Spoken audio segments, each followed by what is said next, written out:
I'm very honored to be here this evening along with so many other, some of my fellow excellent writers and poets, and to offer a toast to the young writers in the program.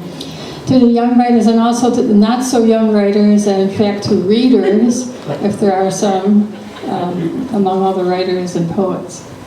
Well, though I have not taught at St. Mary's, which I know is a very wonderful program, I've heard so much about it, I have taught at other MFA programs, most recently at NYU, and I'm so struck and really deeply moved by the sense of community among the young writers, their real concern and almost tenderness for one another's work. It's very gratifying, and there's always something really exciting about a workshop. I look forward to teaching right now at UC Berkeley, and each Thursday afternoon is sort of an oasis of, I think, great excitement and this real sense of community. So this evening I'm going to have a couple of poems to read. Matthew Zapruder said in introducing the evening that we're living in a kind of debased time, or language is being debased. I'm sure even as we stand here, awful things are being said. I won't say by who,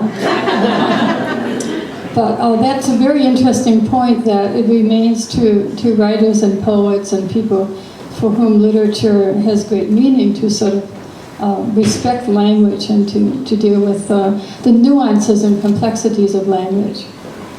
This is a very famous poem. It does have relevance to our contemporary political time. It's by William Butler Yeats, to a friend whose work has come to nothing. Now all the truth is out. Be secret and take defeat from any brazen throat.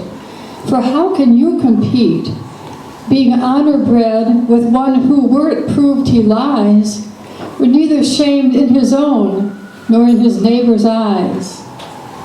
Bred to a harder thing than triumph, turn away, and like a laughing string whereon mad fingers play, amid a place of stone, be secret and exult, because of all things known, that is most difficult. It's tremendous poetry, isn't it? It sort of makes you shiver. And it seems so contemporary. This idea that if you're honor-bred, that you can't compete with someone who, were it proved he lies, is neither shamed in his own nor in his neighbor's eyes. It just seems so timely. Then I have a short poem that I wrote, and it's about 8 or 9 lines long. It's quite short.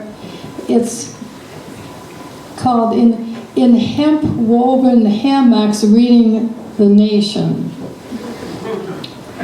This is the season when the husbands lie in their hemp-woven hammocks for the last time, reading the nation in waning autumn light, before dusk rises from the earth, before the not knowing if ever again the earth will turn on its axis to the light, the great furnace of the light, will it return the husbands to the light in their hemp-woven hammocks reading the nation?